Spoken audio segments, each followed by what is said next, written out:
Assalamualaikum warahmatullahi wabarakatuh. Persyaratan PPDB SMA Negeri dan SMK Negeri tahun 2023. Persyaratan yang pertama yaitu tentang usia calon peserta didik yang akan mendaftar nanti adalah paling tinggi atau maksimal 21 tahun per 1 Juli 2023. Kemudian dokumen yang harus dipersiapkan adalah akta kelahiran atau kalau tidak punya surat keterangan lahir yang dikeluarkan oleh pihak yang berwenang. Kemudian surat itu nanti dilegalisasi atau dilegalisir oleh kepala desa sesuai dengan domisilinya. Yang berikutnya adalah calon peserta didik baru sudah menyelesaikan seluruh rangkaian kegiatan belajar di kelas 9. Dan dokumen yang perlu dipersiapkan adalah ijazah. Namun kalau ijazahnya belum jadi atau belum keluar, bisa digantikan oleh surat keterangan lulus dari sekolah. Itu untuk dokumen telah menyelesaikan seluruh kegiatan belajar di kelas 9. Kemudian calon peserta didik baru merupakan lulusan SMP atau MTS tahun ini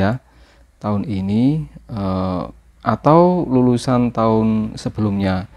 Jadi untuk siswa yang kemarin gagal mendaftar karena terlambat itu boleh mendaftar di tahun ini asalkan usianya belum melebihi 21 tahun itu ya. Persyaratan berikutnya adalah calon peserta didik wajib terdaftar pada kartu keluarga. Artinya nama kalian itu harus sudah ada di kartu keluarga, dan kartu keluarga tersebut umurnya paling singkat 1 tahun sebelum tanggal pendaftaran PPDB, yaitu tanggal 19 Juni 2023. Bagaimana jika tidak mempunyai KK atau kartu keluarga? Di pasal selanjutnya itu sudah dijelaskan. Jadi jika tidak punya KK itu bisa digantikan dengan surat keterangan domisili. Namun alasan tidak punya KK ini harus jelas ya. Harus dalam keadaan tertentu. Maksudnya dalam keadaan tertentu itu adalah satu, KK hilang karena bencana alam ya. Bencana alam itu bisa banjir, longsor, kebakaran atau yang lain, gempa. Kemudian alasan yang kedua karena tidak mempunyai KK itu adalah bencana sosial ya. Bencana sosial itu seperti konflik antar sosial, pengungsian akibat kerusuhan atau yang lain yang menyebabkan KK tersebut hilang. Itu yang bisa digantikan dengan SKD, jadi surat keterangan domisili. Itu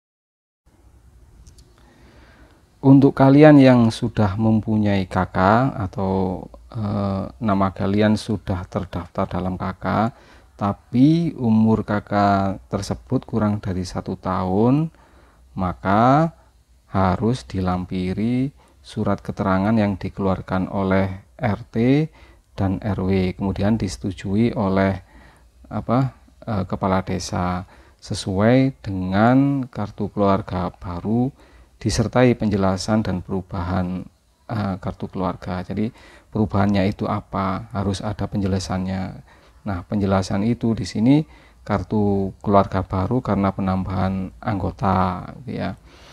Penjelasannya bagaimana? Penjelasannya bahwa calon peserta didik baru kalian itu sudah masuk pada KK itu paling singkat 1 tahun sebelum tanggal 19 Juni ya. Jika perubahan KK tersebut karena pindah rumah ya, jadi punya KK baru karena pindah rumah, maka surat keterangannya nanti bunyinya adalah bahwa calon peserta didik baru atau kalian adalah anak kandung ya.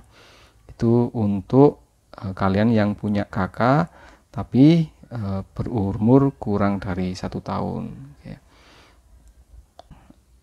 persyaratan berikutnya adalah bagi kalian yang berasal dari pondok, ya, mungkin berasrama di pondok, menetap di pondok, atau mungkin dari panti asuhan, maka yang perlu dipersiapkan adalah surat keterangan dari lembaga. Ya. Kemudian jika kalian nanti mendaftar di SMK, itu SMK-nya tersebut, ya, itu dapat menetapkan persyaratan khusus, ya.